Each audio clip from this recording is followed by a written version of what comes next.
Salut à tous et bienvenue sur la chaîne de l'impression 3D. Aujourd'hui on va mettre une nouvelle tête d'impression et plus précisément une E3D V6. Ça a plusieurs avantages et un des gros avantages c'est que du coup pour mettre cette tête il va falloir faire tout un support en 3D. Donc là c'est juste une partie du support, on verra tout le support en détail juste après. Mais donc du coup grâce à ce support ça va nous permettre d'avoir plein d'options que l'on n'a pas par exemple si on achète une imprimante comme ça. Par exemple petit avantage très rapide, le capteur de proximité qui est sur ma tête d'impression, quand on dévisse le boîtier qui est autour de la tête d'impression, et ben en fait ça va dérégler le capteur de proximité, ce qui est vraiment très pénible à régler juste après. Et par exemple si on veut démonter juste la tête d'impression qui va être juste ici, et ben ça va pas dérégler le capteur de proximité qui est juste à côté. Ça va aussi nous permettre d'avoir une meilleure ventilation parce que du coup on va mettre cette pièce là, comme vous pouvez voir on va avoir deux ventilos, un ici et ici. Je saurais pas vous expliquer car je suis pas professionnel dans le domaine, mais grâce à cette tête d'impression ça va te permettre d'avoir moins de fuites parce que ça arrive qu'il y ait des fuites de filaments.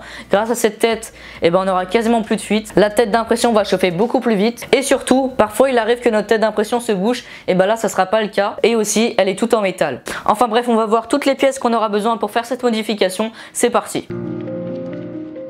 Donc voilà toutes les pièces qu'on aura besoin. Comme vous pouvez voir il y a pas mal de trucs mais ça va encore. Parce que quasiment toutes les pièces qui sont là, en fait c'était livré avec la tête d'impression. Les petites pièces qu'on aura besoin juste après, c'est bien sûr les ventilos, le capteur de proximité que l'on va changer. Et puis juste avant, on va voir le boîtier que j'ai imprimé. Car oui, pour avoir un maximum d'options, il faut avoir le boîtier. Bien sûr, après on peut imprimer d'autres pièces qui va nous permettre d'avoir beaucoup plus d'options. Mais dans mon cas, j'ai imprimé que ça. Donc les pièces, je les ai trouvées sur Thingiverse. J'ai tout simplement tapé Tevo Tornado Head. Et puis vous tapez ça avec votre imprimante. Donc du coup, si vous avez une Annette par exemple, vous tapez Annette Head. Et puis ensuite, vous allez trouver des fichiers. Donc dans mon cas j'ai trouvé celui-là et en fait c'est une personne qui a fait quasiment toutes les têtes pour toutes les imprimantes. Par exemple la tête que j'ai, et en fait c'est pour la Tevo Tornado, mais comme la CRD c'est la Tevo Tornado, elles se ressemblent, ça va sur les deux. Voilà, comme vous pouvez voir ici on a plein de fichiers qui vont nous permettre de s'adapter à chaque imprimante et puis on a aussi plein d'options. Comme vous pouvez voir ici il y a un seul ventilo mais nous on va en mettre deux pour avoir une meilleure ventilation. Je ne saurais pas très bien vous expliquer ces graphiques mais en gros ça explique la ventilation.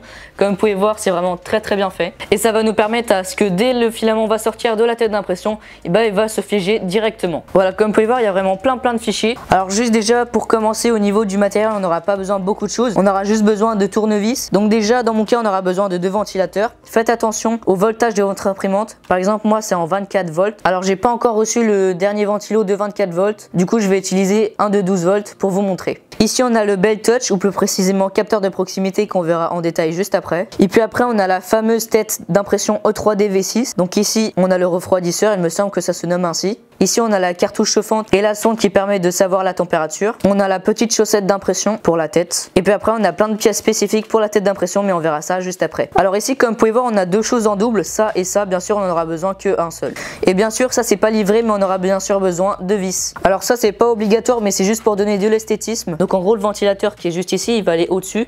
Et pour donner un petit peu de design, il y avait une petite cage comme celle-ci qui permet de protéger le ventilateur, donc du coup on va la mettre. Ça va permettre d'avoir un petit peu de style.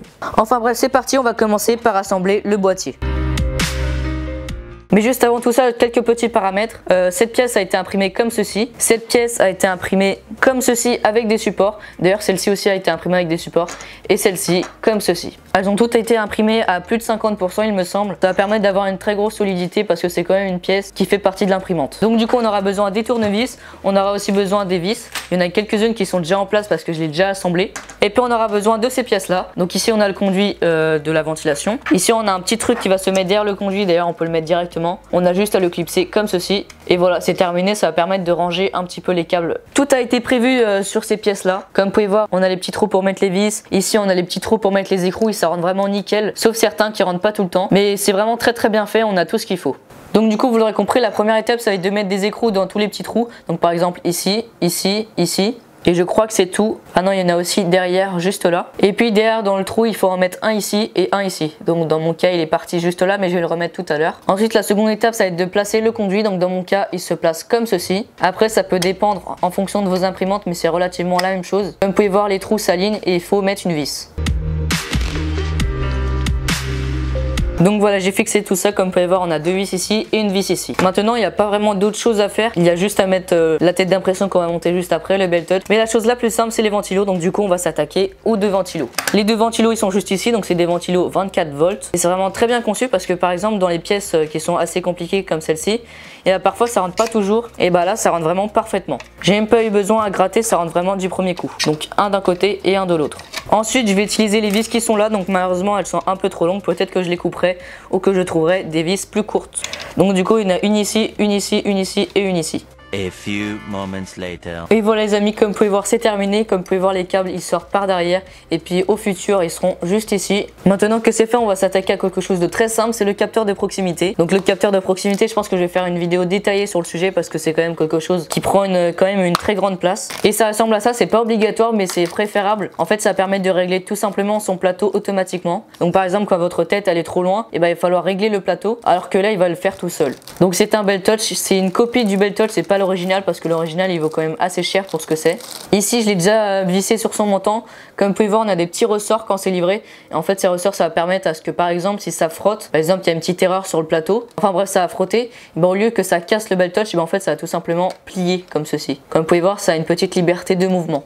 Donc du coup il faut mettre les ressorts et puis sinon il n'y a rien de plus simple, il y a juste à mettre ça sur le côté. Donc c'est juste ici, on met ça juste là et puis après il faudra régler la hauteur. Bien sûr là il faut mettre une vis qui va juste là. Donc voilà, j'ai trouvé cette vis là, ça sera parfait. Elle est un petit peu trop longue mais c'est pas grave, ça fait quand même l'affaire. Bon voilà, c'est vissé, comme vous pouvez voir ça dépasse un petit peu de partout toutes les vis, faudra que je les coupe, mais enfin bon c'est pas grave, on va quand même passer à la suite. Ça commence à prendre forme, le capteur de proximité est placé et puis bah maintenant on va passer à la tête d'impression. Pour cela on peut laisser ça de côté tout simplement parce qu'il va falloir monter quelque chose de assez gros. Donc je vais vous expliquer tout ça, mais on a besoin en gros de tout ça. Donc ici c'est le système de refroidissement qui normalement se clipse sur le devant, mais nous on va pas l'utiliser tout simplement parce qu'on va avoir un ventilo juste ici. Donc du coup ça on en a pas besoin, on peut mettre ça de côté. Ici on a la petite chaussette qu'on va mettre juste après. Ici on a les petits embouts qu'on va mettre juste là pour pouvoir passer, je sais pas comment ça s'appelle, mais le tube qui permet de faire passer le filament. Donc on a besoin de ça. Comme vous pouvez voir, c'est pas les mêmes que d'habitude, normalement c'est quelque chose qui se visse et c'est tout en métal. Ici on a la tête d'impression. Ensuite ici on a le guide filament, on a la petite tête d'impression ou la cartouche si vous préférez. Et puis après on a la sonde et puis la cartouche chauffante. Bien sûr en 24 volts. Donc voilà, maintenant qu'on a tout ce qu'il nous faut, on va monter ça. On va commencer par ces petites pièces là. Donc on en a deux, donc bien sûr il y en a une de rechange. On aura besoin du petit clip orange et puis de la petite pièce noire. Donc ça va se clipser juste au-dessus. Voilà, comme ceci, comme vous pouvez voir ça bouge, ce qui fait que parfois le tube peut se balader.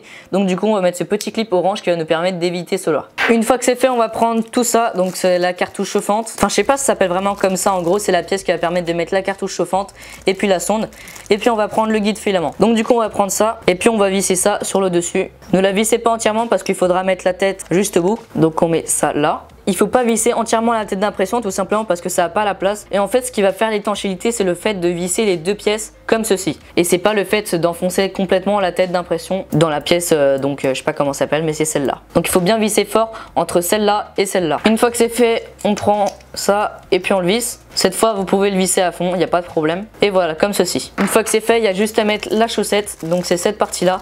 Je vous ai fait une vidéo entière sur le sujet donc vous pouvez aller la voir. Elle s'affiche juste ici. Et ça va se mettre comme ceci. Après on va mettre la sonde juste là. D'ailleurs on va la mettre maintenant. Donc ici on a la cartouche chauffante qui n'a rien de spécial. Mais ce qu'on va parler tout de suite c'est de la sonde qui va nous permettre de prendre la température. Cette sonde elle est beaucoup mieux que les autres. Pourquoi? Tout simplement parce qu'elle a un petit bec en métal qui va nous permettre de la mettre directement dans la tête d'impression. Alors que les autres, donc celle que j'avais avant, mais c'est possible que vous ayez déjà celle-là. Et d'ailleurs quand vous allez recevoir votre imprimante, vous allez recevoir une espèce de petite sonde comme celle-là. Mais c'est beaucoup moins précis que ça tout simplement parce que ça va se mettre directement dedans alors que ça se met sur le côté. Et puis de plus ça va nous permettre d'avoir une meilleure durabilité. Enfin bref, ça se met dedans. Et puis pareil pour la cartouche chauffante. Une fois que c'est fait, il va falloir visser les deux vis qui va nous permettre de bloquer tout simplement les deux sondes. Et voilà, c'est terminé. Et voilà, tout ça est vissé et cette fois-ci on peut remettre la chaussette définitivement. Maintenant que c'est fait, on va pouvoir reprendre la structure et puis placer la tête à l'intérieur. Et voilà, tout est passé. Et puis comme vous pouvez voir, ça passe sur le côté juste là. Maintenant que c'est fait, il va falloir mettre le ventilo sur l'avant, mais dans mon cas, je vais pas le mettre tout de suite parce que j'ai pas reçu le ventilo définitif. Et puis il faut que je refasse les trous. Et puis on va visser tout ça. Voilà, c'est vraiment très simple. Vous avez juste à mettre les vis et puis visser. Et voilà, comme vous pouvez voir, c'est terminé.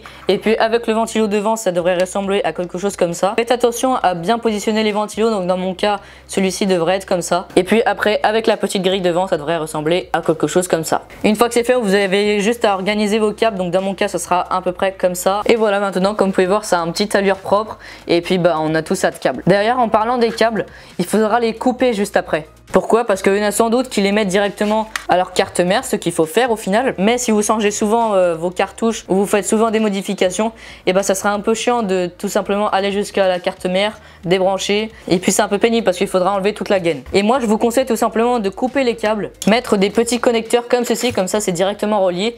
Et puis si vous voulez changer, vous avez juste à débrancher, changer la petite cartouche et puis rebrancher. Voilà, comme vous pouvez voir, c'est beaucoup plus simple. Voilà, c'est un petit conseil, mais après vous faites comme vous voulez. Maintenant que c'est fait, il va falloir le mettre sur l'imprimante. Dans mon cas, je vais pas le faire tout de suite, mais je vais vous expliquer comment on fait. Donc mon imprimante, elle est juste ici. Donc pour ceux qui la connaissent pas, c'est la Tevo Tornado. Et puis bah comme vous pouvez voir, ce que je vous ai dit tout à l'heure, le belt touch il est juste ici. Et puis dès que j'ai enlevé la cage, et bah tout simplement le belt touch, comme il est fixé à la cage, et bah il se déréglait. Maintenant, ce qu'il va falloir faire, et bah tout simplement vous allez tout enlever. Donc la tête, les ventilos, enfin bref tout. Et puis vous allez mettre votre nouvelle tête. Donc comme vous pouvez voir ici, on a toutes les fixations derrière qui va nous permettre de fixer ça à l'imprimante. Et puis ça devrait ressembler à quelque chose comme ça au final. Enfin bref, votre tête d'impression est changée. Donc voilà les amis, maintenant vous savez comment améliorer votre imprimante. Et puis si vous voulez l'améliorer, comment le faire? Les liens de l'impression seront dans la description. Pour la tête, je le répète, c'est une E3D V6. Faites attention au voltage des ventilos et des sondes. Dans une prochaine vidéo, on apprendra à régler le belt touch, à régler son plateau et puis sûrement à régler d'autres choses, comme par exemple les ventilos. Si vous avez d'autres idées de vidéos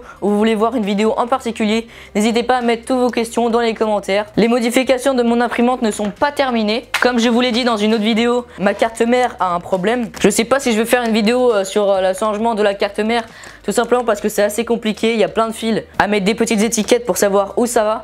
Enfin bref, c'est assez compliqué. Et sinon c'est terminé pour les améliorations. Si cette vidéo vous a plu, n'hésitez pas à mettre un pouce bleu. Si vous souhaitez en voir plus, n'hésitez pas à vous abonner. Sur ce, c'était l'impression 3D et à tout pour une prochaine vidéo. Salut! Salut à tous et bienvenue sur la chaîne de l'impression 3D. Aujourd'hui on se retrouve dans une nouvelle vidéo dans laquelle on va imprimer un nouvel objet comme vous pouvez le voir derrière moi. Vous le savez sûrement, je suis passionné d'escalade, mais